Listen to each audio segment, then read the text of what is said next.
ভিতরে একটা বিধ্বংসী আগুনের সৃষ্টি হয় এবং আমাদের 37টা ফায়ার ব্রিগেড ইউনিট এবং আমাদের army, navy, answer, specially fire brigade সকলে মিলে আমরা রাত 8:30 পৌনে 9টা নাগাদ আগুন সম্পূর্ণ নিয়ন্ত্রণে আনতে আল্লাহর রহমতে সক্ষম হই। আমাদের ড্যামেজ অ্যাসেসমেন্টের কাজ চলছে। আমরা আমদানিকৃত, আপনারা সকলে জানেন যে শুধুমাত্র আমাদের যে আমদানিকৃত পণ্য যে জায়গায় একত্রিত হয় আগুনে সেটা পরিপূর্ণভাবে ধ্বংস হয়েছে। ধ্বংসের পরিমাণগত, অর্থনৈতিক পরিমাণ এবং ওজনের পরিমাণ এই দুটোকে আমরা নির্দিষ্ট করার চেষ্টা করছি এবং এর সাথে সংশ্লিষ্ট খাত ভিত্তিক নির্ণয়েরও আমরা চেষ্টা করছি। আমাদের 3:30টার সময় একটা ইন্টারমিনিস্ট্রিয়াল মিটিং ডাকা হয়েছে আমাদের করণীয় নির্দিষ্ট করার জন্য। আপনাদের এখান থেকে আলোচনা শেষ করে আমরা ওই মিটিংয়ে যাব। আপনারা জানেন যে আমাদের প্রতিশ্রুতি ছিল রাত 9টা নাগাদ এয়ারপোর্টকে চালু করা। আল্লাহর রহমতে আমরা এয়ারপোর্টকে চালু করেছি। যে ধরনের ডিসরাপশন তৈরি হয়েছে, আমাদের প্রায় 21টার মতো ফ্লাইট ডাইভার্ট এবং ক্যান্সেল হয়েছে। আমরা যাত্রী সাধারণের কষ্টকে লাঘব করার জন্য আমরা একটা অর্ডার ইস্যু করেছি, যার মাধ্যমে আগামী 3 দিন যত নন শিডিউল এক্সট্রা ফ্লাইট আসবে তার সমস্ত রকম মাশুল এবং তার সমস্ত রকম খরচ আমরা মওকুফ করে দিয়েছি, যার ফলে যাদের ভিসা জটিলতার কারণে বিদেশ যাওয়ার ক্ষেত্রে এবং যাদের বিভিন্ন মানে প্রয়োজনে, চাকরির প্রয়োজনে, চিকিৎসার প্রয়োজনে, আত্মীয় স্বজনের সাথে দেখা সাক্ষাতের প্রয়োজনে যে সংকটটা তৈরি হয়েছে সেটা উত্তরণের উদ্দেশ্যে আমরা কাল রাত 9:10 আমাদের প্রথম ফ্লাইট অবতরণ করে এখানে। তখন থেকে এখন পর্যন্ত নিরবিচ্ছিন্নভাবে আমাদের ফ্লাইট অপারেশন চলছে। আপনাদের সাথে কথা বলার পরে আমরা যাত্রী সাধারণ যারা ভিতরে ছিলেন তাদের খাওয়া দাওয়া, হোটেল থেকে শুরু করে তাদের সেবা শুশ্রূষা নেওয়ার আমরা প্রয়োজনীয় সকল ব্যবস্থা করেছি এবং তারপরেও কিছু কিছু ব্যত্যয় থেকে যেতে পারে আমাদের প্রচেষ্টার পরেও, কারণ আমরা একত্রিতভাবে অনেকগুলো ইস্যু আমাদেরকে হ্যান্ডেল করতে হয়েছে। তো আমাদের আগ্রহের কমতি ছিল না, আমাদের প্রচেষ্টার কমতি ছিল না। এরপরেও যাত্রী সাধারণ যে কষ্ট পেয়েছেন তার জন্য আমি ব্যক্তিগতভাবে আন্তরিকভাবে ক্ষমা প্রার্থনা। আমাদের প্রচেষ্টা রয়েছে।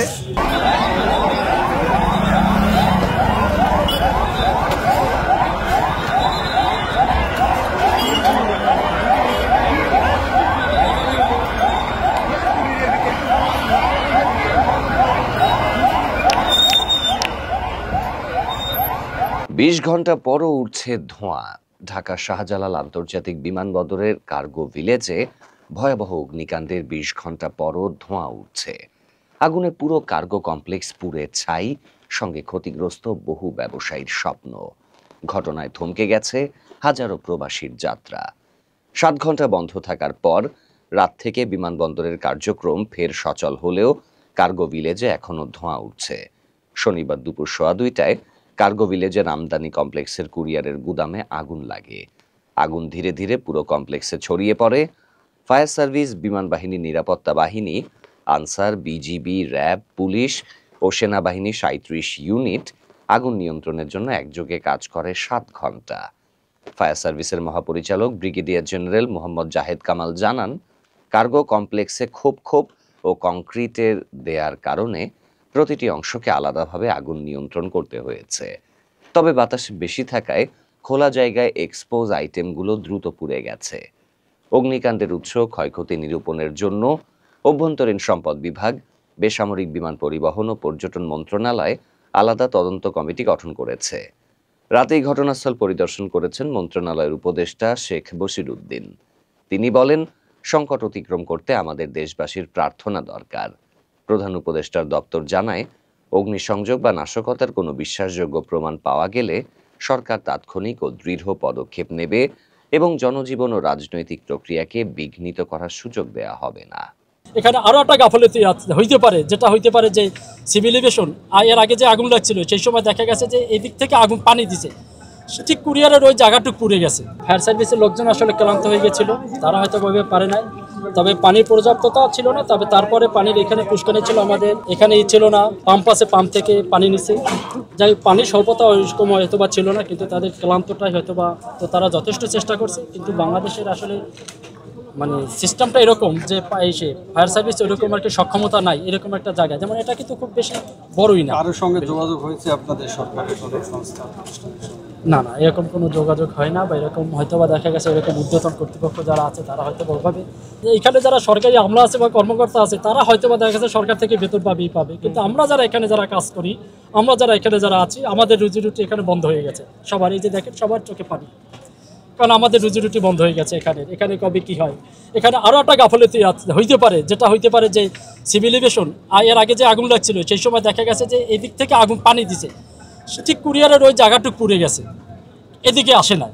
ঠিক এইবার পানিটা দিচ্ছে ওদিক থেকে, আগুনটা সব এদিকে চলে আসছে। তো আপনাদের মাধ্যমে দাবি যে কেন ওই যারা গেটে ডিউটি ছিল তারা কেন ফায়ার সার্ভিসের গাড়িগুলো ঢুকতে দেয় না? শতাব্দীতে মাদ্রাসাগুলোকে পর্যায়ক্রমে জাতীয়করণ করা হবে। সেই জাতীয়করণকে বাস্তবায়ন করার জন্য আমাদের এর আগেও আমরা গত 1 মাস আগে আমরা আন্দোলন করেছি সেই প্রেস ক্লাবের সামনে। তখন আমাদেরকে 1 মাসের সময় তারা দিয়েছিল।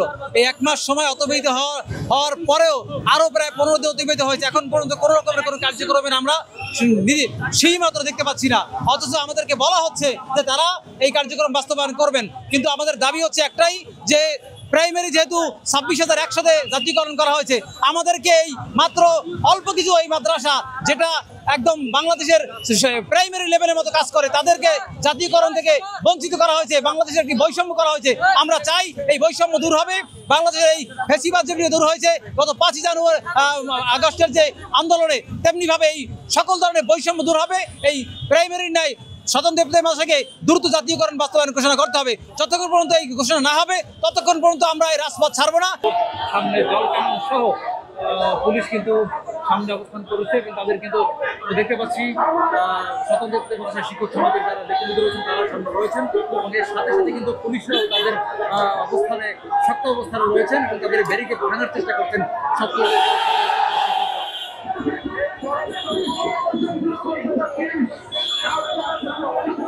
আমাদের একটা মাদ্রাসাও, ইবতেদায়ী মাদ্রাসা জাতীয়করণ তো দূরের কথা, একটা ইবতেদায়ী মাদ্রাসাও আপনার এমপিভুক্ত হয় নাই।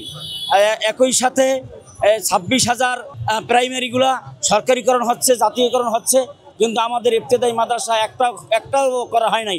এজন্য আমরা প্রেসিডেন্ট শাহ সরকার থেকে শুরু করে, প্রেসিডেন্ট শাহ সরকার আমল চলে গেছে, তারপরে বিএনপি সরকার, তারপরে আওয়ামী সরকার, তারপরে এই অন্তর্বর্তীকালীন সরকার আমাদেরকে গত জানুয়ারি মাসের 28 তারিখ আমাদেরকে বলা হয়েছে যে আপনারা বাড়ি যান, তা আপনাদের এই জাতীয়করণের ব্যবস্থা আমরা করতেছি। এরপরে আমরা আবার তারপর 2 মাস পরে আসলাম, আবার গত মাসের আমরা 14 তারিখ আমরা এই জাতীয়করণের দাবিতে আমরা ঢাকায় আসছি। এই প্রেস ক্লাবে আমরা মানববন্ধন করেছি, কথা বলেছি, আমাদের নেতৃবৃন্দ কথা বলেছেন, কিন্তু আমাদেরকে বলা হয়েছে যে 1090টা যেগুলার টাকা দেওয়া হচ্ছে এগুলা 1 সপ্তাহের মধ্যে কাজ করব, আর বাকি 10,000 বা 8,000 যে সংখ্যাই হোক না কেন আপনার কোডযুক্ত এগুলো 1 মাসের মধ্যে এগুলো আমরা একটা ব্যবস্থা করতেছি, কিন্তু অথচ কিছুই করা হয় নাই। জনগণের কাছ থেকে ভালোবাসার দিক দিয়ে হলো জামাত অনেক আগানো। আওয়ামী লীগ বললে মানে আমাকে একবারে নাজেহাল অবস্থা। অথচ হ্যাঁ, এই টাঙ্গাইল বাস স্ট্যান্ডের সামনেই তো এই জুলাই আন্দোলনের সময় আমার কোনো দল ছিল না, কোনো ব্যানার ছিল না, কোনো কিছু ছিল না, ছাত্র জনতার সাথে ছিলাম। তো এরপরে হলো এখন যেটা হইতেছে, মানে আপনি একটা ভালো কথা বলবেন, একটা অন্যায়ের প্রতিবাদ করবেন, তাহলে আপনার টাইটেল দেওয়া হয় আওয়ামী লীগ, মানে আমাকে নাজেহাল অবস্থা। অথচ আওয়ামী লীগের যে শীর্ষ পর্যায়ে কত নেতা কর্মী এখনও যে ধরা ছোঁয়ার বাইরে, অথচ তারা তাদের গলায় হাত দিয়ে তাদের কাছ থেকে মানে টাকা পয়সা নিয়ে তাদেরকে আরও তারা স্যাক্রিফাইস করতেছে। এমনও দেখছি যে তারা বর্ডার পার করে দিছে তাদেরকে পয়সা নিয়ে। মানে যখন হলো রাজনৈতিক দল বিএনপি আইসিইউতে, জামাত আইসিইউতে, আর অন্য যে রাজনৈতিক ছোটোখাটো দল এরা তো আরও আগেই মারা গেছে। হ্যাঁ, তখন একমাত্র হলো ছাত্র এবং জনগণ, এরাই হলো এই ফ্যাসিস্টকে তাড়াইছে। হ্যাঁ, এখন ফ্যাসিস্ট যদি ভালো হইতো তাহলে তো ছাত্র জনতা তাকে তাড়াইতো না। তো অতএব আওয়ামী লীগের চাপটার ওখানেই শেষ। হ্যাঁ, আওয়ামী লীগ নির্বাচনে আসলো কি আসলো না তাতে জনগণের কিছু যায় আসে না। জনগণ যদি ভোট দিতে যায়, আমরা যদি ভোট দিতে যাই, আমরা ওইটা প্রমাণ করব কারা দেশপ্রেমিক, কারা রাষ্ট্র চালাবে, পরিচালনা করবে, এটা জনগণই ডিসিশন নেবে। এখানে আওয়ামী লীগের সাথে কোনো সম্পৃক্ততা নাই। এখন সিলেকশন আমাদেরই করতে হবে। ডাক্তার ইউনূসকেও তো আমরাই তো সিলেকশন করছি। এখন আমরা হলাম কি, যখন আমার যদি স্বার্থে বাজে, এখন আমি বলতে আছি ডাক্তার ইউনূস ভালো না, আর একজন দেখা গেছে তার ভালো করবে, সে বলবে ডাক্তার ইউনূস ভালো।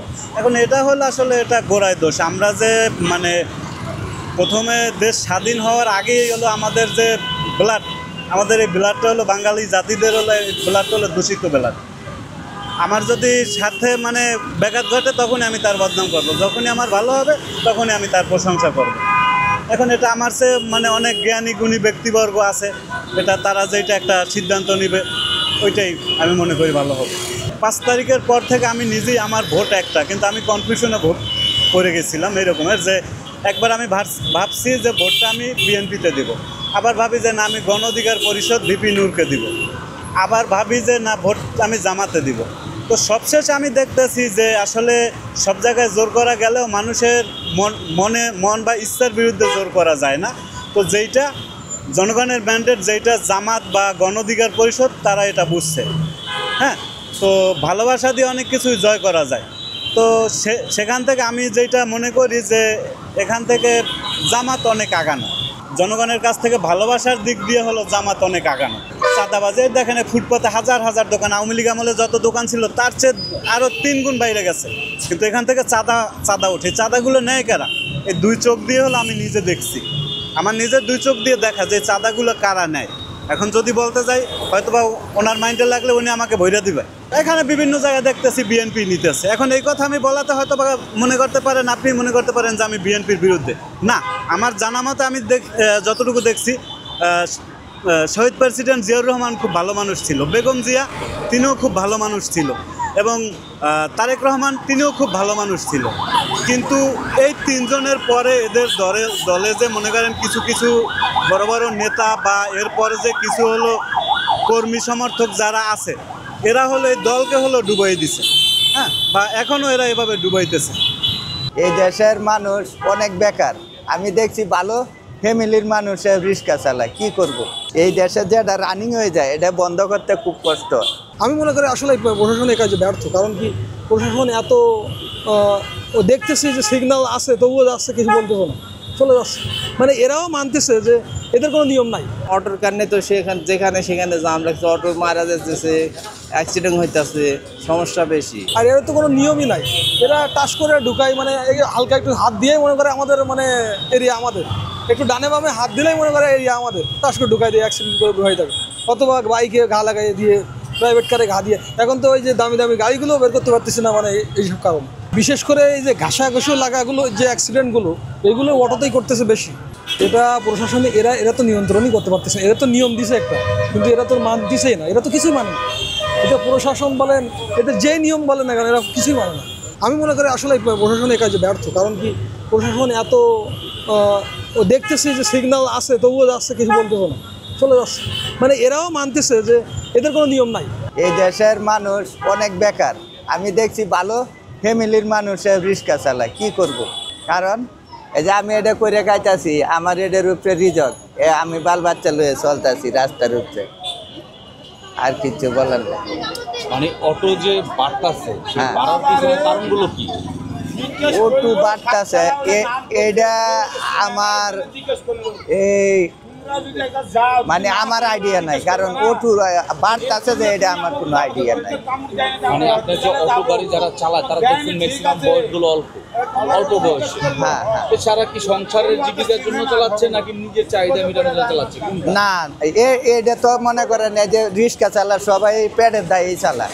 আমি মনে করি আর কি, আমি এটা করতেছি আমার পেটের দায়ে। আমি একটা বিড়িও খাই না, একটা সিগারেটও খাই না, সারাদিনে একটা চা খাই কিনা সন্দেহ। কারণ আমার ফ্যামিলির, আমি নেভি সিগারেট খাইতাম যেবেলা 5 টাকা পিস, এবেলা একদিন বইয়া বেচা কিনা নাই, তখন আমি গনতে 21টা সিগারেট খাইছি। তখন চিন্তা করলাম 21টা সিগারেটের দাম হচ্ছে 105 টাকা, আমার দ্বারা সম্ভব না। আমি নিয়ত করছি 4 দিব, আর মনে করেন 15 বছর আগের কথা, 5 টাকা ছিল, এটা 300 টাকা। তখন আমি 4 দিছি। আমি এখন বর্তমানে একটা লাল চা খাই, কোনোদিন না হলে খাই না ভাই। এটা বন্ধ করে দিলে বালা হয়, আমি কইম বালা হয়, আর একজনে কয় খারাপ হয়। আমি কইছি না, হাজার হাজার মানুষের এটার উপরে রিজক আয় উঠছে, হাজার হাজার মানুষ চলে।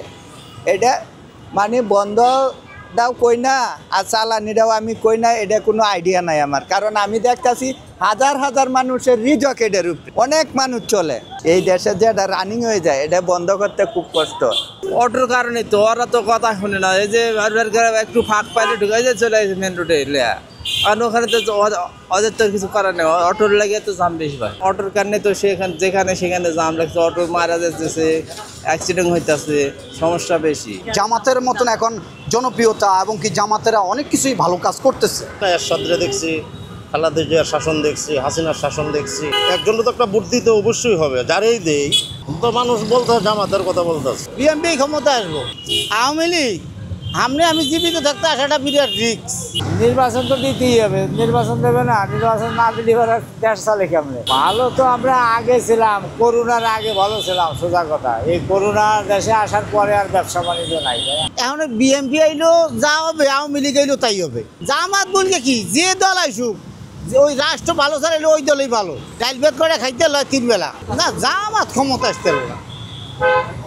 জামাতের আসতে আরো 20-25 বছর লাগবে। কেন আসতে পারবে না সেটা মনে হয়? আরে এখন জোর দিদি ক্ষমতা সেদিক, জোর দাম বিএনপি ক্ষমতা আসবো। আওয়ামী লীগ আমি জীবিত থাকতে আসাটা বিরাট রিস্ক, কোনোটাই কোনো কাজ হইব না। আওয়ামী লীগ আমাকেও লাইফে আর আশা লাগবে না। আর দূর শেখ হাসিনা কেন, তার আব্বাও যদি আইসে, তা তো সরকার আসার কোনো যোগ্যতা নাই। ও যদি এই দেশে মরতো তৈল ওর দল থাকতো।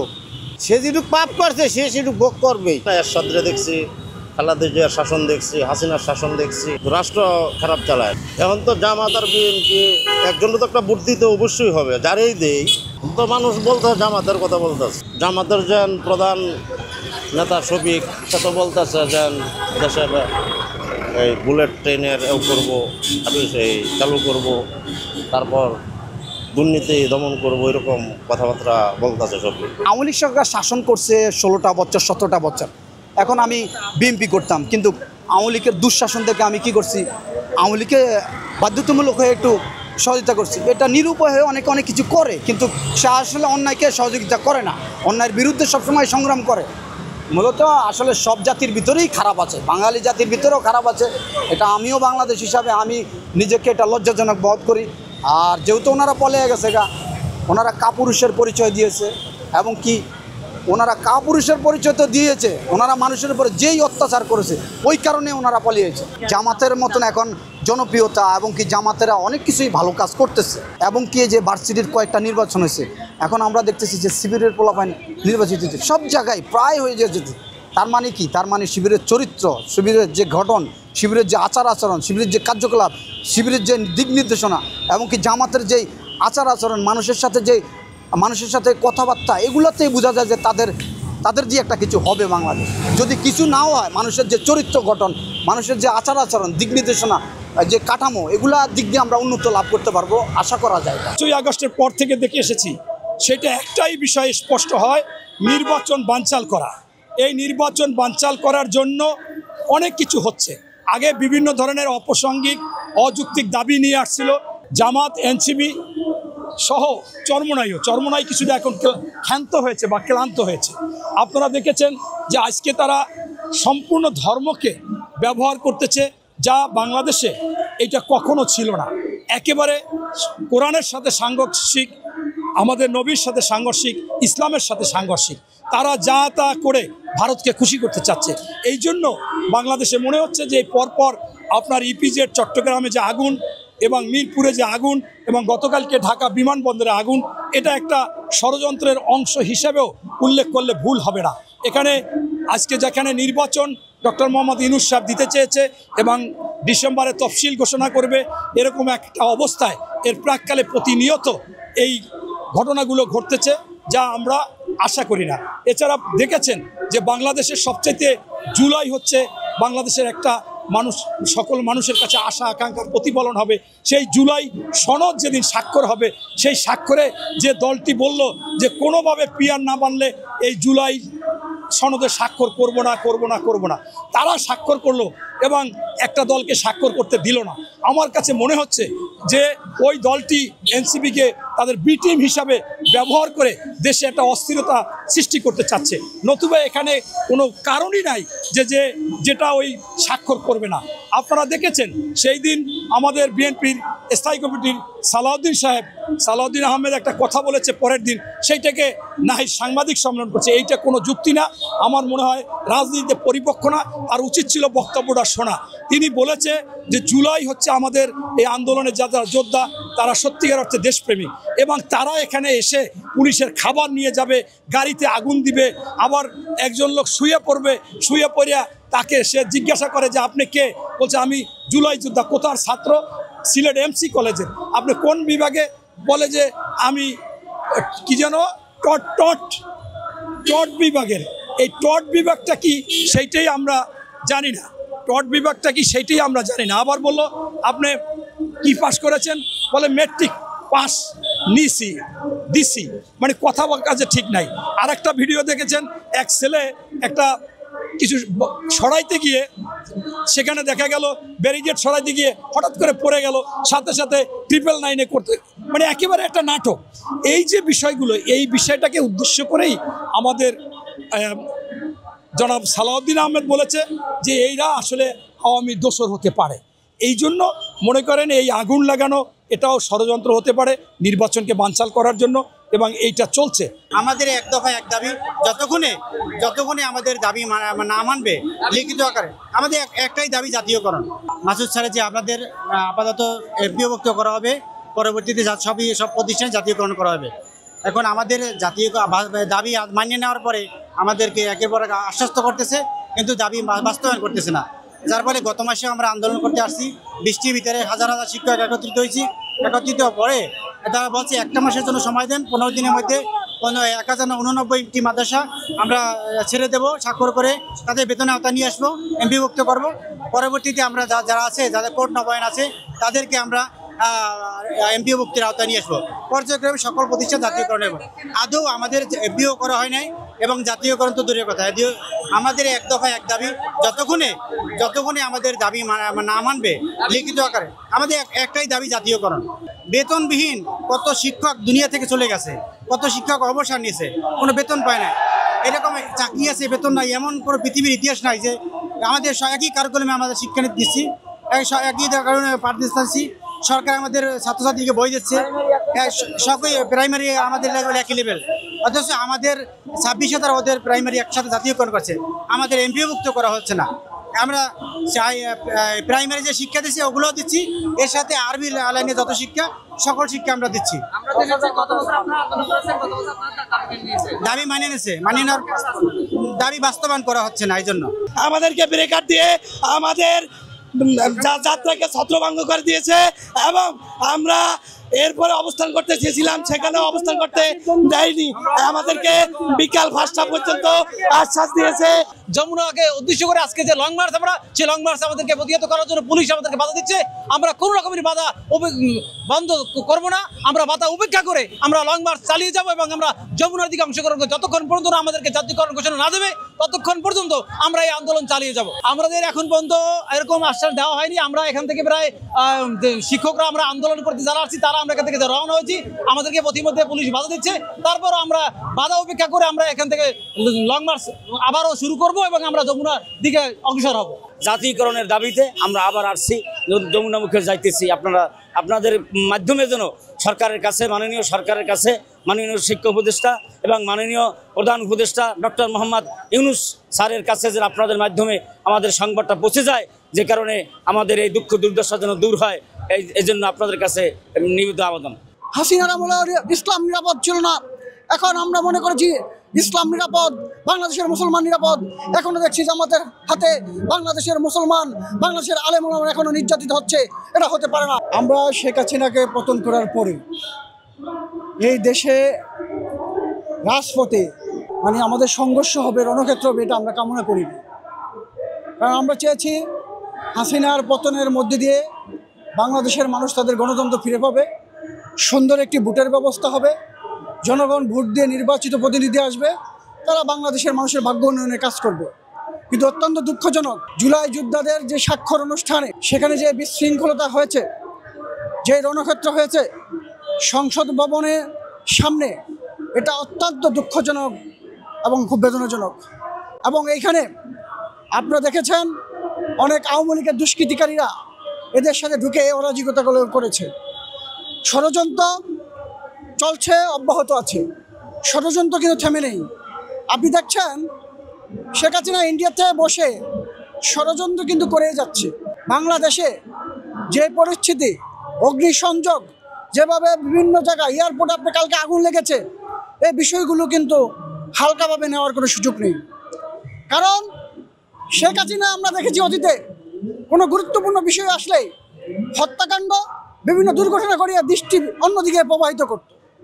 ঠিক এখনই বাংলাদেশের মানুষ যখন নির্বাচনের জন্য প্রস্তুতি নিচ্ছে, বাংলাদেশের মানুষ যখন নির্বাচনমুখী হচ্ছে, ডক্টর ইউনূসের যখন ঘোষিত ফেব্রুয়ারি মাসে নির্বাচন করবে যে প্রতিশ্রুতিবদ্ধ, এরকম একটি মুহূর্তে এই নির্বাচনকে বানচাল করার জন্য, বাংলাদেশের মানুষকে একটি নৈরাজ্যের দিকে ঠেকে দেওয়ার জন্য এই ষড়যন্ত্রগুলো কিন্তু অব্যাহত হচ্ছে।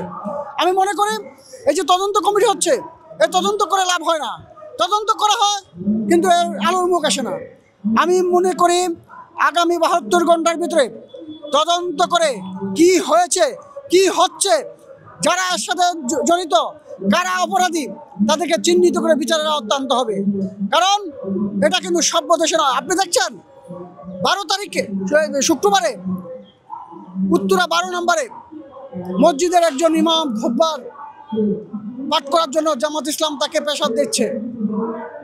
সে কি বলেছে? কোরআন হাদিসের কথা বলেছে, এই জন্য তাকে তারা শোকেজ করেছে। সে ওই মিনারে বসে ওই চিঠি ছিঁড়ে ফেলেছে। এটা কিসের নমুনা? হাসিনার আমলে ইসলাম নিরাপদ ছিল না, এখন আমরা মনে করেছি ইসলাম নিরাপদ, বাংলাদেশের মুসলমান নিরাপদ।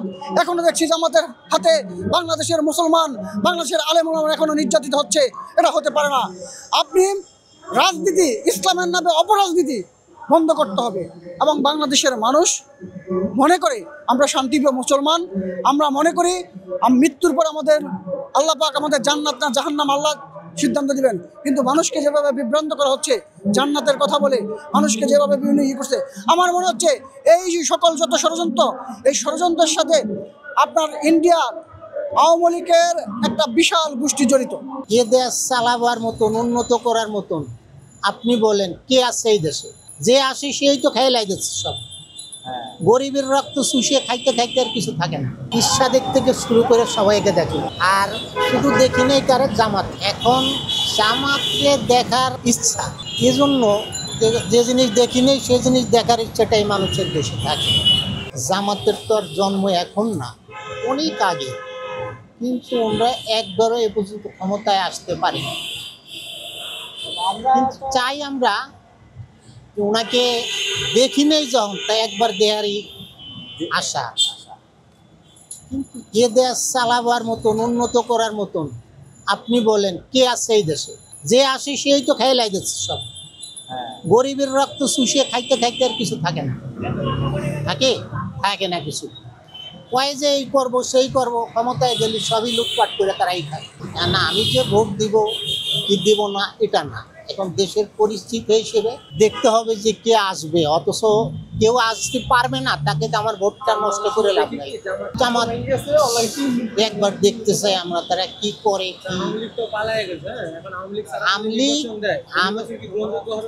আমলিগ ছাড়া নির্বাচন গ্রহণযোগ্য কেমনে হলো?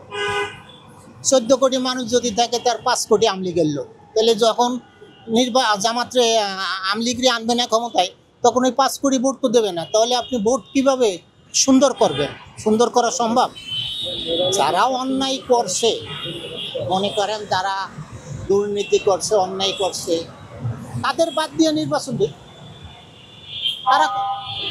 তাদের বাদ দিয়া আমলিগের তো আরো লোক আছে না, তাদের নির্বাচন দিক। কিন্তু দলটাকে একেবারে বাদ দেয়, এটা তো ঠিক না। কোনো সরকার কি কোনো দল এই পর্যন্ত বাদ দিয়েছে বাংলাদেশের বুকে? দেখছেন? তাহলে বিগত সময় দেখছি যে আওয়ামী লীগ কিন্তু বিএনপি ছাড়া নির্বাচন করছে এবং তারা কিন্তু সংসদ গঠন করে ফেলছে। হ্যাঁ, এটা ঠিক আছে আপনার কথা। আওয়ামী লীগ নির্বাচন কিন্তু বিএনপি বাদ দেয়নি, বিএনপি আসে নেই স্বইচ্ছে মতো, বাদ তো দেয় নেই, তাহলে আপনি হেঁটে বাদ দিবেন কেন? এটা আমাদের ভালো নাই বাবা, আগে ভালো আছিলাম, সত্য কথা যেটা আমি আগে ভালো আছিলাম। এখন মনে করেন ইনকাম কম বাবা, ইনকাম নাই। আগে ইনকাম আসছিল, পয়সা আসছিল, মানুষের হাতে খাইছে, নিজেরও 2 পয়সা ব্যবসা হয়েছে। আমার হিসাবে জামাতেই ভালো আর কি। জামাতটা একবার আমি দেখতে চাই আর কি। জামাত আইলে মনে করেন দুর্নীতি কমব, ভালো খাইছে। মনে করেন এই যে মানুষের হাট বাজারে যে চাঁদাবাজি চুদাবাজি এগুলো কমব। ব্যবসা বাণিজ্য একদম খারাপ, 50টা মাল নিছি, এখন দিন রাস্তা পাই, আমরা কী করে খাবো? জনগণ যেদিকে খেপবো সেদিকে আর কেউ পার পাইব না। এই সরকারের বর্তমানে ভয় বেড়ে না, যমুনার থেকে আরেকজন আছে ইসলাম দল, নৌকা আসতে দেবে না, শেখ হাসিনার চাই, আর কারো চাই না। আমরা এদেশ আরও উন্নত হইব। ডিজিটাল করার কথা ছিল না, করে নাই, করছে তো। হ্যাঁ, যেটা করবে এটাই সই। জামাত কি করবে? এসে 90% মানুষকে ভালো করতে পারবে? যদি 60% থাকতো তাও সম্ভব, কিন্তু এ দেশের মানুষ তো খারাপই বেশি। কারে কেটা মারবে, কারে কেটা ধরবে, কারে কেটা খাইবো, কার আগে কে যাইবো, এ দেশের নিয়মই তাই। শুধু পারে না কেটা গরিব, গরিবই একটা ওই রিক্সা চালায়, 1 টাকা বেশি চাইছে, থাপ্পড় মারছে চাই চালিকে, তো তারা লাখ লাখ টাকা চুরি করতেছে। এদের কোনো সমস্যা নেই, আছে? কোনো সমস্যা আছে? নাই। সমস্যা হলো কার? আমার মতো 10 টাকা পায়, রাস্তায় দিয়ে খায় টোহাইয়া, ওদের সমস্যা। সেটা হলো কিছু শ্রেণীর লোক বলতেছে 71-এর সংবিধানকে বাদ দিয়ে দেওয়ার জন্য 24-এর গণঅভ্যুত্থান এটা নতুন করে সংবিধানে যোগ। এটা হয় না, এটা হয় না। একটা হাঁসের বাচ্চা ডিমিক থেকে বেরোইয়াই যদি মুখ বেরোয় যায়, তার 12 আনা ভিতরে থাকে, 4 আনা সামনের দিকে যায়, তাহলে সেটা কেমনে হয়? যারা রাজনীতি করতে করতে পাকা হয়ে গেছে, বুঝতে বুঝতে দেশের সম্পর্কে, সেই মেম্বার চেয়ারম্যান তারপরে উপরের দিকে আসে, এরা কোনো কিছু নাই, তাহলে এরা সামনে কেমনে আসবে? আপনি বলেন, সেটা দেখি যোগ্যতার কথা। আপনার বুদ্ধি কি আর এই সাহেবের বুদ্ধি কি এক হবে? এক হবে না। এত 10 দিন আগে দুনিয়াতে আসছে, আপনি 10 দিন পরে আসছেন, তাহলে আপনারটা আর একটা কি ঠিক হবে? তাহলে ওরা কি করবে? দেশ চালাবার যোগ্যতা ওদের আছে? নাই, হবে না। আইলে হয়তো জামাত পারতে পারে, বিএনপি পারতে পারে, নয় আওয়ামী লীগ পারতে পারে। আমাদের সার্ভিস হলো, আমরা সিএনডিএফ এর সার্ভিস হলো আপনার ডকুমেন্টারি যতগুলো কাজ আছে, যত এনি কাজ, সেগুলো আমরা ক্লিয়ারিং করি। সবার আগে সিভিল এভিয়েশন এই ড্রাইভার নিতে হবে, কারণ ওনারা প্রায় আধা ঘন্টা লেট করাইছে। ফায়ার সার্ভিস ঢুকতে দেয়, আর যে কোনো কাজে সিভিল এভিয়েশন এখানে আপনি যে কোনো কাজে আপনি করে সিভিল এভিয়েশন। আমাদের ইন্স্যুরেন্স নেই, সবার তো আর ইন্স্যুরেন্স থাকে না। আমাদের তো 1 টাকা ক্ষতিপূরণ আমরা পাবো না, আমাদের কোম্পানি পাবে না, সব ড্রাইভার কোম্পানি নিতে হবে। আমাদের এখানে 10,000 কাস্টম সরকার আছে, 10,000 কাস্টম সরকার আপনার যদি 5টা করে পেপার হয়, 5টা করে কাজ হয়, তো আপনি হিসাব করেন কতগুলো কাজ, 50,000 কাজ। তো 50,000 তো আপনি 1 টন করে হইলো মাল আছে। তা আমি জানতে পারছি আপনার 2টা 15 মিনিটে কুরিয়ারে আগুন ধরছে। এইটা আপনার ইন্স্যুরেন্স বলতে পারবে আপনার হলো যারা ইম্পোর্টার তারা। যেমন আমরা যে ইম্পোর্টারে কাজ করি, সেই ইম্পোর্টার হয়তো ইন্স্যুরেন্স থাকে এলসি ডকুমেন্টগুলো, যেগুলো এলসি হয় সেই এলসিগুলোই আপনার হলো আপনার এলসি ইয়েতে ইন্স্যুরেন্স থাকে। আর যেগুলো ডাইরেক্ট আপনার ফ্রি অফ কস্টের যে মালগুলো আসে সেগুলো তো আর এলসি থাকে না। অনেক ক্ষতি ভাই, আমি আনুমানিক ধরতে গেলে শুনলাম প্রায় 22,000 কোটি টাকার মতো, প্রায় 22,000 কোটি টাকার মতো আপনার ক্ষতি হয়ে গেছে। ড্রাইভার কে নিবে ভাই? আপনার ছোট্ট প্রথমে যদি একটু তো একবারে তো সব জায়গায় আগুন লাগা নাই, যে কোনো একটা জায়গা থেকে আগুন লাগছে ছোট্ট করে, প্রথমে যদি এখানে কোনো ফায়ার সার্ভিস যাইতো তাহলে এত বড় লাগতো না। আমি 2012 সালে এয়ারপোর্টে আসি নাই, কিন্তু আমি শুনছি আপনার এই ডিএসএল আগুন লাগছিল, ওই শুধু কুরিয়াটাই আপনার পড়ছে, এইদিকে আসে নাই। আবার আপনার পানিটা দিচ্ছে এই দিক থেকে, কিন্তু এইবার পানি দিচ্ছে ওই দিক থেকে। স্কাই ক্যাপিটালস থেকে পরে তারপর সিভিল এভিয়েশনের যে আপনার ফায়ার সার্ভিস, ওরা সাথে সাথে চলে আসছে। আসার পরে এক পর্যায়ে মানে হয়তো বা ভিতরে কেমিক্যালের কিছু ছিল, ওইটা থেকে আপনার মানে ভিতরে বাতাস পর্যাপ্ত পরিমাণে থাকায় ওই কেমিক্যালের কালো ধোয়ার কারণে ফায়ার সার্ভিসের লোক প্রথম ওই স্কাই ক্যাপিটালসে আগুনটা কন্ট্রোলে নিতে পারে নাই কালো ধোয়ার জন্য। পরবর্তীতে এই আগুনটা আপনার স্কাই ক্যাপিটালস থেকে আস্তে আস্তে বিমান কার্গো কমপ্লেক্স যে ওইদিকে আর কি ছড়ায় পড়ছে। আগুন নিভাতে টাইম বলতে আপনার ভিতরে পানির তেমন উৎস মানে আশেপাশে ছিল না। ফায়ার সার্ভিসের লোকজন, বাহিরের যে আপনার স্টেশনের ফায়ার সার্ভিস, তারাও ঢুকতে একটু লেট হয়েছে। পরবর্তীতে আপনার দেখা গেছে ওই পানির উৎস খুঁজে পাইতে পাইতে বাতাসের পরিমাণ বেশি থাকায় আগুনটা আপনার মানে ব্যাপক আকার ধারণ করছে আর কি। হ্যাঁ, আমি আপনার পরবর্তীতে আপনার জেএসি বিল্ডিং এর এই পাশে যে আপনার একটা ছোট এরিয়া, এখানে পর্যাপ্ত পরিমাণে মালামাল ছিল। তো আমাদের বিমানের যারা স্টাফ ছিল ভিতরে, পাশাপাশি আপনার ইউএস বাংলা এয়ারলাইন্সের এয়ারপোর্টে যারাই ছিল, ফায়ার সার্ভিসের লোকজন বা এয়ারফোর্সের লোকজনের মানে আবেদনের পরিপ্রেক্ষিতে আমরা তাদেরকে সহযোগিতা করার জন্য আমি সহ অন্যান্য সবাই ভিতরে ঢুকছি। পরে পিন এরিয়া আমার এই হাতে ঢুকে গেছে। পরবর্তীতে সেনাবাহিনীর মানে আপনার চিকিৎসা টিম আইসা পরে আমার এই হাতে আর কি। আশা করা যায় ডক্টর ইউনূস সুষ্ঠু একটা নির্বাচন করবে, যেহেতু উনি একজন গুণী মানুষ, ভালো অভিজ্ঞতা আছে। তা আমরা আশা করি ওনার মাধ্যমে নির্বাচন হলে নির্বাচন সুষ্ঠু হওয়ার সংখ্যা আছে, কিন্তু বিভিন্ন মতের দ্বিমত পার্থক্য চলতেছে। সবাই যদি একমত হয়ে নির্বাচনটা হয় তাহলে অবশ্যই আশা করা যায় সুষ্ঠু হবে। একার পক্ষে তো আর উনি পারবে না, সব দলই ওনাকে সাহায্য করা দরকার। ভাই আমি যতটুকু জানি গত সরকার আন্ডারে দেশ মোটামুটি ভালোই ছিল, এত ছিনতাই, এত রাহাজারি, এত কিছু ছিল না। কিন্তু বর্তমানে তো অনেক কিছু জায়গায় জায়গায় ছিনতাই, চুরি, এগুলো চলছে। তো আমার মনে হয় ডক্টর ইউনূস আইন শৃঙ্খলা পরিস্থিতি সেরকম উন্নতি করতে পারেনি, কারণ আমি আমার নিজের জানের সেফটি এখন পাই না। আগে রাতে চলাফেরা করছি, এগুলো পরিবার নিয়ে ঘুরতে গেছি, এখন রাতে 10টার পর এলাকায় থাকতেই ভয় লাগে, কখন কি হয় না হয়। ওনার সময় ভালোই ছিল, আমি ভালো ছিলাম, আমরা সবাই ভালো ছিলাম। আপনার এত চুরি, আহাজারি, ছিনতাইকারী এগুলো ছিল না। এখন যে হারে বাড়ছে, কারণ আমরা তো চাই ভাই, আমরা সাধারণ জনগণ, আমরা চাই শান্তি। আমরা সারাদিন কাম করবো, রাত্রেবেলা শান্তি মতো ঘুমাবো, কিন্তু এখন সেই সেফটি তো নাই, সেই নিরাপত্তা বোধ করি না। এটা ভাই দল করতে গেলে এটা আপনার একটা দল তো, বিএনপি তো অনেক বড় একটা দল, বদনাম হবে, ভালো হবে, এটাই স্বাভাবিক।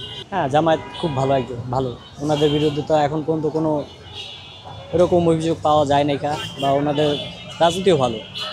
আইন শৃঙ্খলা পরিস্থিতি ভালো করুক, মানুষ যাতে শান্তিতে থাকতে পারে, শান্তিতে চলাফেরা করতে পারে। আশা করি নির্বাচন সুষ্ঠু হবে। সব দল যদি একসাথে আসে তাহলে আশা করা যায় নির্বাচন সুষ্ঠু হবে। একসাথে তো পড়বে, আওয়ামী লীগের তো ভোট আছে, এমন তো না আওয়ামী লীগের ভোট নাই। ওই লোকগুলো তো আর ভোট দিতে যাবে না, তো ওনাদের তো মার্কা যদি না থাকে ওনারা তো ভোট দিতে যাবে না। মনে করেন আওয়ামী লীগের 30% হলেও তো ভোট আছে, এই লোকগুলা কী করবে? আমার হিসাবে আসা উচিত সব দলেরই একসাথে হইয়া নির্বাচন করা উচিত। নির্বাচন তো আমরা চাই যত তাড়াতাড়ি সম্ভব নির্বাচন দিলে জনগণের জন্য ভালো ভাই, না যত দেশের মানুষের শান্তিতে নাই একজনও। আমরা যত তাড়াতাড়ি সম্ভব সরকার যদি নির্বাচন দেয়, দেশের জনগণের জন্য ভালো, সবার জন্যই ভালো, ব্যবসা বাণিজ্যের জন্য ভালো। ব্যবসা বাণিজ্য অনেক মন্দ, মানুষ মনে করেন যে টাকা পয়সা সবার আছে, বাংলাদেশে না, ব্যবসা বাণিজ্যকে ইনভেস্টই করতে পারতেছে না।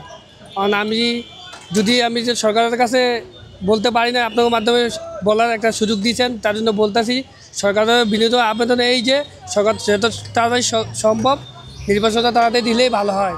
ব্যবসায়ীর অবস্থা ভালো না ভাই, বুঝছেন। আর এই যে দোকানপাটে, ফুটপাতে দোকান করে পুলিশে বেদাল করে দোকানপাট বন্ধ করে দেয়। আওয়ামী লীগের সময় তো এমন ছিল না, আওয়ামী লীগের সময় তো দোকান সবই খোলা ছিল। কারণ এই লাইনটা পুরো বন্ধ করে দিয়েছে, পুরো 30-40টা পরিবার রাস্তায় ঘুরে। কারণ এটা কিসের জন্য? আর এটা তো পুলিশের আমরা জিজ্ঞেস করতে পারি না, পুলিশের জিজ্ঞেস করলে আমাকে গ্রেপ্তার করে নিয়ে যায়। কারণ এটা কী করবো, সরকারের কাছে আবেদন যে ফুটে যারা আছে সবাইরে একটা ব্যবস্থা করে দিলে ভালো। যেমন আওয়ামী লীগের সময় ছিল যে ফুটপাত দোকানদাররা করবে, রাস্তা ছেড়ে দিবে, তো আমরা তো ফুটের উপরেই ছিলাম, আমাকে উড়াই দিছে। তো এটা পুলিশের দোষ কী বা আমাকে দোষ কী, এটা তো আমাকে বলতে হইব। কারণ শুধু উড়া দিলে তো হবে না। আওয়ামী লীগের সময় তো ছিল দোকান, অহন তো দোকান আছে, তখন তো সরকার নাই, তো আমরা কি ডক্টর ইউনূসকে আমাকে টাকা দিতে হইব? আওয়ামী লীগের সময় নিচে, তো অহন বলুক আমরা টাকা দেই, আমাকে যে কতটি দোকানে মাথা থেকে মাথা পর্যন্ত দোকান বন্ধ করে দিছে। ফুটে যারা আছে সবাইকে একটা ব্যবস্থা করে দিলে সবাই একটু ভালো থাকবে, ফ্যামিলি নিয়ে চলতে পারবো। আর নাহলে কী করবো, মনে করে যে যখন মানুষ দিশেহারা হয়ে যায় তখন ছিনতাই করে, চুরি করে, ডাকাতি করে। এমনি তো ডাকাতি বাড়ে, নাহলে তো ডাকাতি বাড়ে না। আওয়ামী লীগের সময় তো ঠিকমতো সবাই ব্যবসা করছে, অহন তো আরও ভালো থাকার কথা। কিলিকা এখন কোনো চাঁদাবাদি নাই, কোনো ফুডের টাকা দিতে হয় না, কিছু দিতে না। অহন আরও বেশি অশান্তির ভিতরে আছি। অহন মনে করে পুলিশ আরও বেশি জ্বালায়, আমলি সময় তো পুলিশ এত জ্বালায় না। অহন আরও বেশি অশান্তির ভিতরে। অন্ত আমাকে শান্তি থাকার কথা। অহন কোনো ভাড়া দেওয়া লাগে না, লাইট বিল নাই, কারেন্ট বিল নাই, কোনো কিছুর বিল নাই। অহন আরও ভালো থাকুম, 2 টাকা। অহন আরও বেশি খারাপ আওয়ামী লীগ থেকে। অহন যত তাড়াতাড়ি সম্ভব নির্বাচন হলে আমরা ভালো। এলা বিএনপি আসুক, জামাত আসুক, যে আসুক, একজন আসুক, দেশটাকে সুন্দরভাবে পরিচালনা করুক। দেশের জন্য অবশ্যই এটা বড় ধরনের একটা প্রভাব তো অবশ্যই পড়বে। এখন সবাই তো যেহেতু সবাই তো কয় হেরা খারাপ লোক, এখন খারাপ অন্তত হের থেকে বেশি তো আরও মানুষ খারাপে আছে। তখন তো মানুষ ভালো ছিল, ডাকাতি হইতো না, খুন অন্ত সব জায়গায় খুন খারাপই হইতেছে। অন্ত আরও বেশি ভালো থাকার কথা, মানুষ নিঃস্বাধীন। অন কথা কইতে গেলে আরও বেশি বিপদ। এই যে আপনারা বলতেছে এটাও একটা বিপদ। আগে যখন সরকার তখন তো আর এটি অটো রিক্সা আসছিল না, কম আসছিল, যাদের শহরে আসছিল।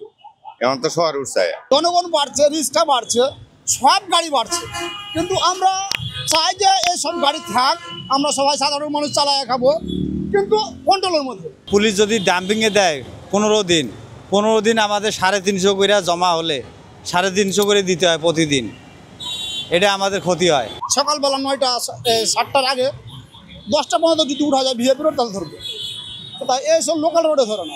অটো রিক্সা অনেক, খালি অটো রিক্সা না, সব গাড়ি বাড়ছে, জনগণ বাড়ছে, রিক্সা বাড়ছে, সব গাড়ি বাড়ছে, কিন্তু আমরা চাই যে এইসব গাড়ি থাক, আমরা সবাই সাধারণ মানুষ চালায় খাবো, কিন্তু কন্ট্রোলের মধ্যে। আমরা নিয়ম শ্রম মাইনে যেন আমরা চলতে পারি, এরকম একটা ভাবে চলতে পারি। সামনে নির্বাচন হবে কিনা জানি না, কিন্তু সুষ্ঠুভাবে হলে ভালো, কিন্তু নির্বাচন হওয়া ভালো। সরকার তো আর ভালো সরকার নাই দেশে, সব সরকার তো শেষ হয়ে গেছে। তারপরে যেটা সরকার আসবে সে যেন ভালো করে, গরিব মানুষ বা সাধারণ মানুষ সবারই যেন ভালো হয়, আমরা এটাই মনে চাই, যে সরকারি আসুক। আগে যখন সরকার তখন তো আর এটি অটো রিক্সা আসছিল না, কম আসছিল, যাদের শহরে আসছিল। এখন তো শহরে উঠছে, এখানে কমে গেছে ভাড়া। ভালো যাতে সুস্থ নির্বাচন হয়, সরকার ভালো সরকার চাই। আমি তো কই অটো রিক্সা হয়তো যার যে এলাকায় সরাই দেওয়ার মতো কোনো সুযোগ সুবিধা করে দেব, তো হেরাও তো মানুষ, হেরা তো চালাইন লাগবে। পুলিশ যদি ডাম্পিংয়ে দেয় 15 দিন আমাদের 350 করে জমা হলে 350 করে দিতে হয় প্রতিদিন, এটা আমাদের ক্ষতি হয়। আবার গাড়ি নিয়ে আসা লাগে টাকা দিয়ে, এটা আমাদের জরিমানা যায়। গাড়ি না ধরার জন্য নিয়মকানুনগুলো ভালো করে দেবো, আমরা গাড়ির জন্য ধরে না, সেটাই আমরা চাই। অটো রিক্সা তো বাড়তেছে, প্রতিদিন অটো রিক্সা বাড়তেছে। মহাজনেরা মনে করেন প্রতিদিন মনে করেন রিক্সা বাড়াইতেছে। এখন অনেকেই মনে করেন গার্মেন্টস বন্ধ, ফ্যাক্টরিগুলো বন্ধ হয়েছে, আইসে রিক্সা চালাইতেছে, অটো রিক্সা। এই কারণেই মনে করেন একটু কামাই হার একটু কমে গেছে। নির্বাচন হলে এটা উশৃঙ্খলা থেকে বাইছে যাবো আমরা, কারণ গ্যামজ্যাম দেশের, এখন জীবনের কোনো নিরাপত্তা নাই। আমরা যে বাইসে আছি কোন সময় মরে যাবো ঠিক নাই। সরকার আসলে এটা একটা নিয়ন্ত্রণে আসবে। আগে যেরকমই ছিল মোটামুটি খায় পরে আমরা চলতে পারছি, কিন্তু বর্তমান পরিস্থিতি বেশি খারাপ। আগের সরকার ভালো ছিল, আমি চাইতেছি সামনে যেন তাদের চেয়ে, যদি আগের সরকার পতন হয়েছে, যদি তারা এর চেয়ে বেশি করে তাহলে তাদেরও পতন হবে। নিরপেক্ষ যদি সব দল থাকে ভোট দিব। সামনে সুষ্ঠু নির্বাচন চাই, দল বল নির্বিশেষে সব দল মাঠে থাকবে, এটাই আমি আশাবাদী। গত সাথে এখন বেশি খারাপ, আগের চেয়ে বেশি খারাপ। আপনার আগে যেরকমই ছিল মোটামুটি খায় পরে আমরা চলতে পারছি, কিন্তু বর্তমান পরিস্থিতি বেশি খারাপ। এখন কে ক্ষমতা আসবে সেটা আমি জানি না, কিন্তু আগের সরকার ভালো ছিল, আমি চাইতেছি সামনে যেন তাদের চেয়ে, যদি আগের সরকার পতন হয়েছে, যদি তারা এর চেয়ে বেশি করে তাহলে তাদেরও পতন হবে। আমি চাই আগের চেয়ে সরকার আরও ভালো কাজ করুক। এখন যে আসবে, আমার কাছে যে রাষ্ট্রীয় ক্ষমতা আসুক, দেশ চললো যে আমরা যেন গরিব মানুষরা পৃথিবীতে চলতে পারি কোনো রকম, এটা তারা জানে, কিন্তু তাদের কাজকর্মে দেখতেছি না যে তারা অতটা উদ্যোগ নিতে পারবে। এখন এটা সামনে বলা যাবে, নির্বাচন না আসলে তো বলা যাইতেছে না কে কোনটা চাইতেছে বা কি চাইতেছে জনগণ, এটা নির্বাচনে বোঝা যাবে না। আমি কখনোই ভোট দিইনি। নিরপেক্ষ যদি সব দল থাকে ভোট দিব। এয়ারপোর্টে যেটা হয়েছে এটা আমার কাছে মনে হইতেছে এর সাথে কোনো যোগসূত্র থাকলেও থাকতে পারে। তদন্ত সাপেক্ষে যদি সরকার সুষ্ঠু সদিচ্ছা থাকে, সুষ্ঠুভাবে তদন্ত করে, তাইলে এটা বের করা সম্ভব। কারণ এয়ারপোর্ট এমন একটা সেন্সিটিভ এরিয়া, এই জায়গায় সিসি ক্যামেরা দিয়ে সমস্ত জায়গায় কভার থাকে। একটা পিন পড়লেও ওই পিনটা সিসি ক্যামেরা দিয়ে ওটা তুলে আনা যায় যে অমুক জায়গায় একটা পিন পড়ছে। তো সরকার যদি চায় যে এটা কিভাবে এই অগ্নিকাণ্ডের সূত্রপাত হয়েছে, এটা কিভাবে ছড়াইলো, সম্পূর্ণটাই এটা সরকারে চাইলে এটা বের করা সম্ভব। দৌড়ার পরে 2:25 তখন আমরা এখানে দেখতেছি, কিন্তু তারপরে দেখলাম দোয়াটাই উত্তর সাইড দিয়া অনেক আকারে উঠছে। তখন আলাপাই ভিতরে ফায়ার সার্ভিস মানে শব্দ করতেছে। পরে ওই যে বড় গাড়িটা দৌড়ে এখানে আসছে, এখানে এসে 1 ঘন্টা সে কোনো না পাইপ লাগাইছে না কিছু, শুধুই আওয়াজই দিতেছে। এই যে অনেক লোক তার প্রতি ক্ষিপ্ত হয়েছে, সে এক কথায় বলে আমার পারমিশন নাই, ফায়ার সার্ভিস গাড়িতে বলতেছে পারমিশন নাই। এখন কে পারমিশন দেবে না দেবে এটা তো আমাদের জানা নাই, আর আমরা এসব সম্পর্কে বুঝিও না। আমরা সাধারণ লোক, আমরা এখানে দেখতে পারছি। আমরা এরপরে 4টে পর্যন্ত এখানে ছিলাম, 4টের পরে চলে গেছি। কালকে আমি ঢাকার বাইরে ছিলাম, টাঙ্গাইল একটা কর্মসূচি ছিল। তো আমি ওখান থেকে ফোন দিয়ে জানার চেষ্টা করছি যে আসলে এখানে কী অবস্থা, আগুনের তীব্রতা কী আসা বিষয়। তো বললো যে ভাই আগুন পুরো সব শেষ। বললাম শেষ বলতে কীরকম? কয় ভাই আগুন এই মাত্র ধরে একদম ওই পর্যন্ত চলে গেলো। তা বললাম ফায়ার সার্ভিস তো ভিতরে ইউনিট আছে, তো তারা কি চেষ্টা করে না? চেষ্টা করছে তাদের মতন, যেই টাইম আসার কথা ছিল ওই টাইম আসে নাই। এর পরবর্তীতে বললো 4টে ইউনিট বাইরে দাঁড়ায় আছে, আধা ঘন্টা তাদের সিভিল মিশন নাকি পারমিশন দিচ্ছে না। আমার কাছে মনে হচ্ছে যে এটার পিছনে একটা যোগসূত্র আছে, কারণ এখানে ডিএইচএল এর কুরিয়ার ইউনিটে আগুন লাগছে 2:30 বাজে। সেই আগুন আস্তে আস্তে ছড়াইতে টোটাল কার্গো বিল্ডিংয়ে আগুন ছড়াই গেছে, কিন্তু আমরা এটা আমাদের ফায়ার সার্ভিস এটা নিভাইতে পারে নাই। তো এইটার পিছনে আমার মনে হয় যে কোনো যোগসূত্র থাকতে পারে। এখানে হাজার হাজার মানুষ কর্ম করে, এই কর্মকে কেন্দ্র করে প্রত্যেক লোকের ছোট হোক বড় হোক পরিবার চলে, পরিবার বাঁচে। 32টি ইউনিট কাজ করছে তো আমরা 7টার পরে, তার আগে তো আসে নাই। 37টি ইউনিট কাজ করছে, হ্যাঁ 7টার পরে আসছে, 7টার আগে তো আসে নাই। 4টে পর্যন্ত আমরা ছিলাম, তখন 3-4টা ইউনিট আসছে, তার আগে তো এত ইউনিট ছিল না। আমার মনে হইলে যে এইটা যে ধোঁয়া পয়লা উঠছে, তাতে একটা যদি পানি মারে, মনে করেন ফায়ার সার্ভিসে পানি মারে, আমাদের হাত থেকে তো পানি মারার ব্যাপার আর ফায়ার সার্ভিসের পানি মারার ব্যাপার বহুত ব্যবধান। ফায়ার সার্ভিসে তো স্পিডে পানি মারলে ওরা অবশ্যই নিভে যেত। তাছাড়া তারা অন্য পদ্ধতি তো ব্যবহার করে, কী পদ্ধতি ব্যবহার করছে তারাই জানে, আমরা তো আর জানি না। গাফেলতি কর্তৃপক্ষ এটার পুরো প্রেশার নিলে অবশ্যই তারা কাজ করতো, নাহলে কাজ করবে কেমন? যদি তারা তাদেরকে হুকুম দিত যে এই কাজ করো, তাড়াতাড়ি নিবাও, তারা কাজ করতো। নাহলে ভিতরে 3-4টি ইউনিট থাকলে সেই এরকমের এয়ারপোর্ট তলাই দিতে পারে পানি দিয়ে, ওই তারা তো দেয় না। আমাদের সম্পদ পুরে ছাই হয়ে যাচ্ছে, তাদের পারমিশন ছাড়া ভিতরে ঢুকতে পারবো না। মানে আমি গাড়িতে বসে বসে ছটফট করতেছি আর বলতেছে যে এটা কোনো কথা হলো। তো বাস্তব আজকে যা শুনে এবং ওই যে মুরব্বীর কথা শুনে বুঝলাম আসলে এটা সিভিল মিশনের 100% গাফলতি। এবং এখানে যারা কর্মকর্তা ছিল কালকে ডিউটিতে, আমি মনে করি তাদেরকে আইনা এই রৌদ্রের ভিতরে মনে করেন যে ওই যে বেলতা কাটা বলো না গ্রামের, এগুলো দিয়ে সেগুলো এই রৌদ্রের ভিতরে দাঁড় করে পিটানো উচিত। আমাদের কোম্পানি যেহেতু আমরা কুরিয়ার সার্ভিসে জব করি, আমাদের মালিকের মানে বিভিন্ন ইনপুটের মাল থাকে, এটা নির্দিষ্ট করে আমি বলতে পারবো না এখন বর্তমানে। আমার কাছে এরকম মনে হয় আজকেও 3 জায়গায় আগুন লাগছে শুনতে পারছি। তো আমার কাছে কেন যেন মনে হচ্ছে যে এরকম কিছু। আমি বলবো রাষ্ট্রের যারা আছেন, ডিজিএফআই আছে, বিভিন্ন আইন শৃঙ্খলা বাহিনী আছে, অবশ্যই তাদেরকে বলবো অবশ্যই সচেতন হওয়ার জন্য এবং এটা খুঁটিয়ে দেখার জন্য, মানে জিনিসগুলো আসলে কী। কারণ একের পর এক দুর্ঘটনা, এটা কিন্তু আসলে আপনারা যদি বলেন যে হ্যাঁ অবশ্যই এটা আমাদের দেশের জন্য ক্ষতি। তো এই জন্য আমি বলবো যে রাষ্ট্রের যারা আমাদের প্রোটেকশন দেওয়ার জন্য আছে তারা অবশ্যই এটার খুঁটিয়ে দেখবে একের পর এক। কালকে দেখেন একই সিরিয়ালে 3 দিন, গতকালকে এটা আজকেও 3 জায়গায় আগুন লাগছে। কিন্তু আপনার ওই যে যেটা শুনলাম চিনির মিল, তারপরে আপনার ফার্মাসিউটিক্যাল কারখানায় আগুন লাগছে। তো আমার কাছে কেন যেন মনে হচ্ছে যে আসলে এটা রহস্যজনক। এটা রাষ্ট্রের অবশ্যই খুঁজে দেখা এটার ব্যবস্থা নেওয়া উচিত। বিমানের নিজস্ব ফায়ার সার্ভিস আছে, তারপরেও তারা এটা নিভাইয়ে নাই বা নিভাইতে পারে নাই। এটা কি কারণে পারে নাই সেটা জানি না, বাট বিমানের নিজস্ব ফায়ার সার্ভিস আছে, তারাও ভিতর থেকে এটা নিভানোর চেষ্টা করে না। আবার বাহির থেকে যে ফায়ার সার্ভিস আসছে সেই ফায়ার সার্ভিসটা প্রথম অবস্থায় ঢুকতে দেয় না। এখানে প্রায় 40 মিনিট ফায়ার সার্ভিস এখানে স্টে করার অবস্থায় ছিল। নিভানোর জন্য ফায়ার সার্ভিস যে কোনো কৌশলেই পানি মারতে পারে, এটা অস্বাভাবিক কিছু না। তবে ফায়ার সার্ভিস প্রথম অবস্থায় যদি ঢুকতে পারতো, অন দ্য স্পটে যেতে পারতো, তাহলে আমার মনে হয় যে এটা আগুনটা এভাবে ছড়াইতো না। আমাদের হামিম গ্রুপের প্রায় 100 কোটি টাকার মতো মালামাল ক্ষতিগ্রস্ত। যে কে কি বলবো জানি না, যেহেতু একটা লোক, এই যে লোকটা দেখছে নিজে এখানে ফায়ার সার্ভিস আধা ঘন্টা দাঁড়িয়ে আছে, আধা ঘন্টা কেন ফায়ার সার্ভিস দাঁড়িয়ে থাকে? এই যে ড্রেন, এই ড্রেনটা টান দিয়ে খুলবো, পাইপ লাগাই দেবো, এখানে পানি আগুন লিখবো। তারা বলছে যে পানি পায় না, পানি নেই। আর কেন আপনার দেখেন এটা উঠাই দিলে পানির অভাব নাই, এই ড্রেনটা উঠাই দিলে পানির অভাব নাই এই ড্রেনের ভিতরে, কেন যেন মনে হচ্ছে কোনো রহস্য। এটা আমার কাছে আমি বুঝি যে রাষ্ট্রের যারা আছে এটা অবশ্যই তদন্ত করে একটা সুস্থ তদন্ত করে এটা রহস্য বাই করা উচিত। এবং রাষ্ট্রের প্রত্যেকটা জায়গায় এখন অ্যালার্ট হওয়া উচিত, বাংলাদেশের প্রত্যেকটা সেক্টরে এখন অ্যালার্ট হওয়া উচিত। কারণ আমাদের কাছে যেহেতু মনে হচ্ছে, জনগণের কাছে মনে হচ্ছে যে আসলেই আমরা রিস্কে আছি এখন বর্তমানে, একের পর এক আগুন লাগার কারণে। যে জনগণের জন্য বাবা ভাবে, কেউ তো ভাবে না জনগণের জন্য। আপনি আজ পর্যন্ত দেখছেন কেউ জনগণের জন্য ভাবছে, জনগণের নিয়ে কথা বলছে? জিয়াউর রহমান সরকার আসলো, ভালো ছিলাম। আলু এরশাদ সরকার, তারপরও খুব ভালো ছিল। এমন কোনো ম্যাথর মুসি নাই, রিক্সাওয়ালা 20,000 টাকা তার ঘরে ছিল। আমাদের জনগণের ভালো হইতে হইব, সবার সরকারের দোষ দিলে লাভ হইব না। এটা আওয়ামী লীগ হোক, বিএনপি হোক, জামাত হোক, যেই হোক, যে জনগণের জন্য বাবা ভাবে, কেউ তো ভাবে না জনগণের জন্য। আপনি আজ পর্যন্ত দেখছেন কেউ জনগণের জন্য ভাবছে, জনগণের নিয়ে কথা বলছে? বলে না, আমি দেখি নাই, কোনো ইউটিউবে দেখে নেই, কোনো দিন সবাই দেশ বিদেশ ঘুরে বড় বড় কথা কয়। সব মানুষ বিদেশ থেকে বাংলাদেশ 100 বছর পিছিয়ে আছে। আরে ভাই, বাংলাদেশ যদি 100 বছর পিছিয়ে থাকে, তাহলে তোমরা বিদেশ যাও না। যারা বড় লোক, এরা বিদেশ যাইতেছে না, এরা দেখতেছে না, তাহলে পিছিয়ে থাকবে কেন? পিছিয়ে থাকবে কেন? আপনি কোন জায়গাটা সেক্টর পুলিশের দোষ দিয়ে লাভ আছে? প্রতিটা সেক্টরই সমস্যা, মানে এই প্রতিটা সেক্টর সমস্যা সমাধান করতে হলে সময় লাগবে। কারণ এই লোকটা কেটা মনে করেন যে এই লোকটাই তো খুঁজে পাই না। কারে দিবেন আপনি? কারে বিশ্বাস করে দিবে?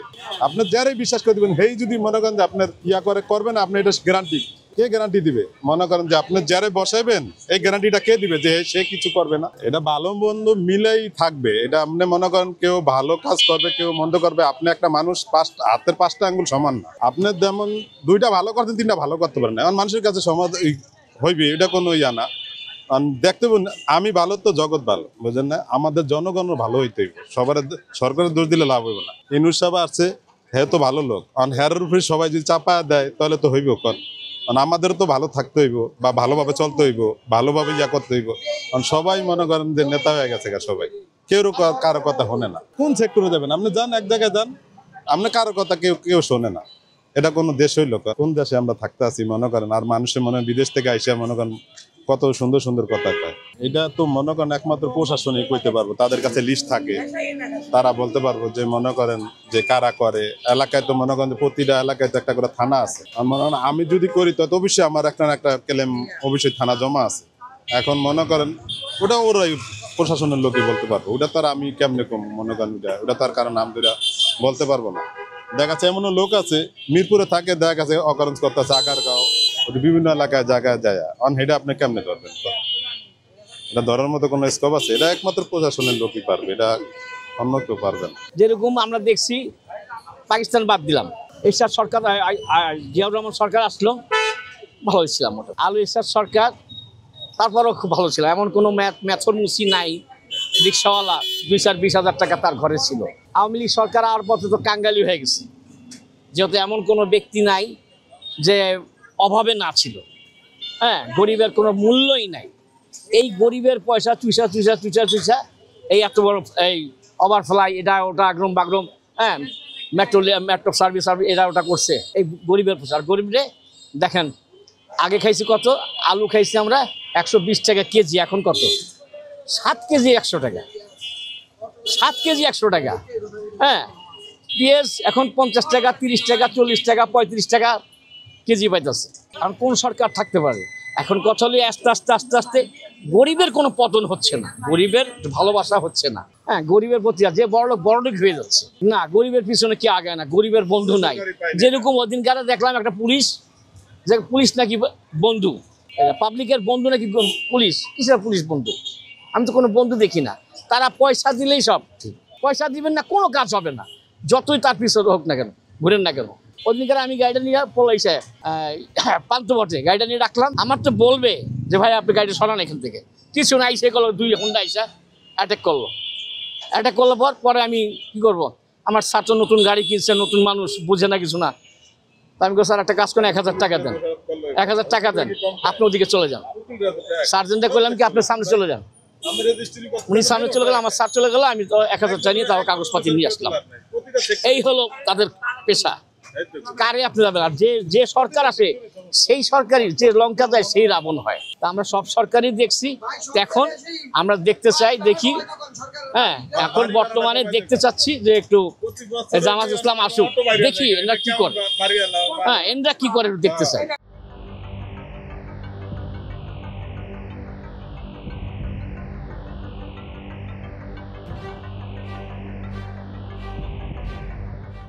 দর্শক, আমার ডান পাশে রয়েছে শিক্ষা প্রতিষ্ঠান, তারই বাম পাশে রয়েছে স্বাস্থ্য কমপ্লেক্স।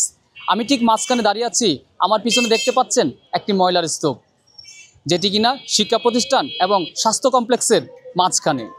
আমার প্রশ্ন হচ্ছে, যেখানে শিক্ষা প্রতিষ্ঠান এবং স্বাস্থ্য কমপ্লেক্স রয়েছে সেখানে কি করে একটি ময়লার স্তূপ থাকতে পারে, এবং সেটা নিয়ে সাধারণ মানুষ এবং শিক্ষার্থী যারা আছেন তারা এই বিষয়ে কি বলতে চাচ্ছেন সেই প্রতিবেদনই তুলে ধরার চেষ্টা করব আজকের এই ভিডিওর মাধ্যমে।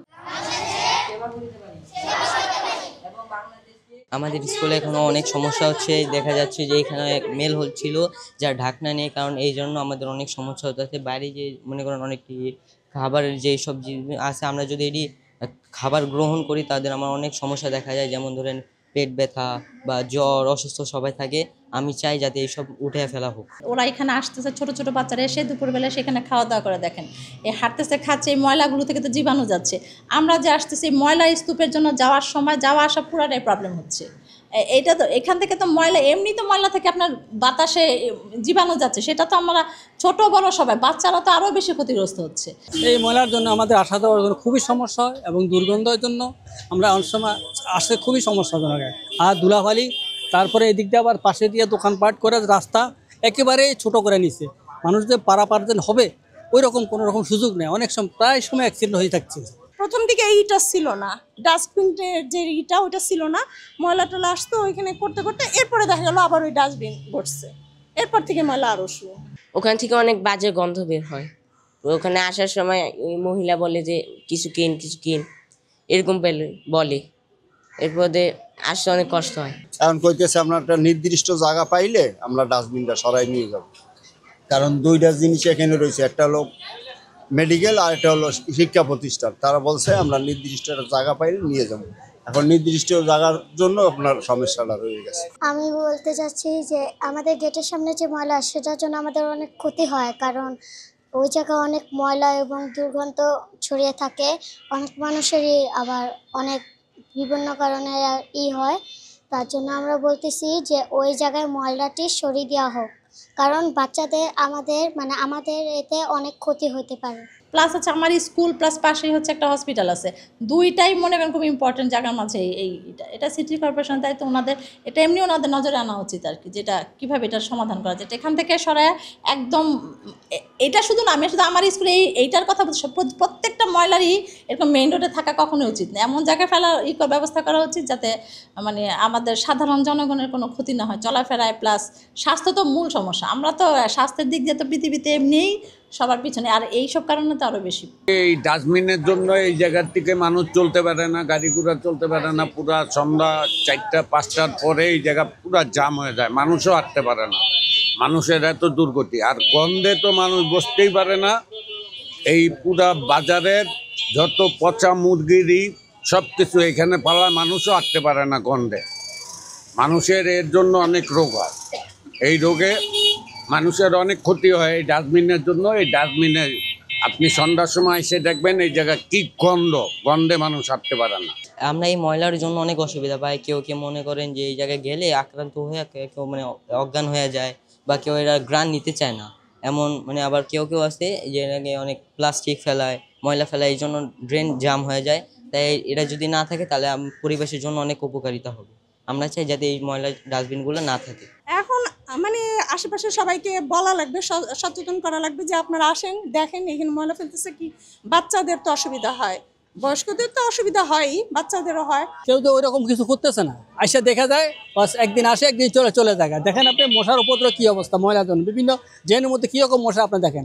উপরের কর্মকর্তারা তো অবশ্যই অবশ্যই জানাইছে, কিন্তু তারা একটা এই এত বড় একটা ময়লার ডাস্টবিন, এত বড় একটা এলাকার ময়লা ফালাবে কোথায়? একটা জায়গা, নির্দিষ্ট জায়গা তো লাগবে না, ওই জায়গাটা খুঁজে বাইর না করা পর মনে করেন এটা থাকবে।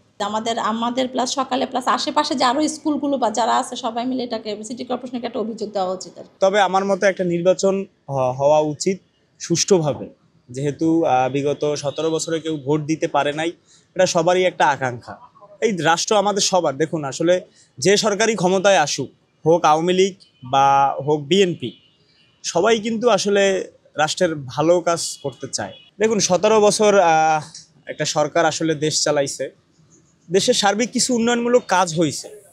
আপনি পদ্মা সেতু বলেন বা ঢাকায় আপনি নিজেও দেখতে পারতেছেন, ঢাকার পরিস্থিতি আপনি আজ থেকে 15 বছর আগে এরকম ছিল না। কাজ করছে। আসলে এই রাজনীতি যে এখন পাবলিক বুঝবে না, এটা হচ্ছে সবথেকে দুঃখজনক একটা ব্যাপার। এই রাজনীতি অনেক কঠিন, বিএনপির আশা এই মুহূর্তে অনেক কঠিন। তবে জামাত যদি চায়, যেহেতু আসলে দীর্ঘদিন তারাও চেষ্টা করতেছে, যারাই আসুক দেশের ভালো কাজ করুক, আমার মতে জনগণের উপরই সিদ্ধান্তটা থাকুক। আসলে 5ই আগস্ট বিপ্লব আমাদের সবারই ছিল, তো আমরা এখন কিছুটা পর্যায়ে নিরাশ। আমরা এই সরকারের অন্তর্বর্তীকালীন সরকারের উপরে একটা ডিপেন্ড ছিলাম যে ভালো কিছু ফলাফল হবে। এখন আমরা আসলে বিগত দিনে ফ্যাসিস্টকে তাড়াইয়া আপনার ডক্টর ইউনূসকে বসানো হয়েছে। আমরা অনেক আশাবাদী ছিলাম, রাজনৈতিক চাপ থাকবে, সেটা বিরোধী দলের থাক, বিএনপির থাক বা অন্য দলের থাক, যাদেরই থাক। তবে আমার মতে একটা নির্বাচন হওয়া উচিত সুষ্ঠুভাবে, যেহেতু বিগত 17 বছরে কেউ ভোট দিতে পারে নাই, এটা সবারই একটা আকাঙ্ক্ষা। সো আমি মনে করি একটা নির্বাচন হোক, যারাই জয়লাভ করুক, হোক জামাত করুক, হোক বিএনপি করুক, এই রাষ্ট্র আমাদের সবার। দেখুন আসলে যে সরকারি ক্ষমতায় আসুক, হোক আওয়ামী লীগ বা হোক বিএনপি, সবাই কিন্তু আসলে রাষ্ট্রের ভালো কাজ করতে চায়। তো আমাদের জনগণ হিসাবে আমাদেরও একটু সচেতন হওয়া উচিত, যারা সঠিক তাদেরকে মূল্যায়ন করা উচিত। এমন কোনো কাজ করা যাবে না যাতে দেশের আবার নৈরাজ্য সৃষ্টি হয়, কারণ সবার আগে আমাদের দেশ বাংলাদেশ। দেখুন 17 বছর একটা সরকার আসলে দেশ চালাইছে, দেশের সার্বিক কিছু উন্নয়নমূলক কাজ হয়েছে। আপনি পদ্মা সেতু বলেন বা ঢাকায় আপনি নিজেও দেখতে পারতেছেন, ঢাকার পরিস্থিতি আপনি আজ থেকে 15 বছর আগে এরকম ছিল না। কাজ করছে সরকার, যেই আসুক কাজ করুক। কিন্তু আপনি যদি অন্যান্য রাষ্ট্রের দিকে তাকান, সিঙ্গাপুরের দিকে তাকান বা থাইল্যান্ডের দিকে তাকান, এরা কিন্তু স্বল্প সময়ের ভিতরে অনেক উন্নত হয়েছে। আপনি যদি ইউনিভার্সিটির দিক থেকেও দেখেন, বিশ্বে অন্যান্য দেশ কিন্তু অনেক আগানো আমাদের থেকে। এখন যে সরকারি কাজ করুক, সেটা আমার টাকা আপনার টাকা দিয়েই করতেছে, আমার আপনার কর দিয়েই করতেছে।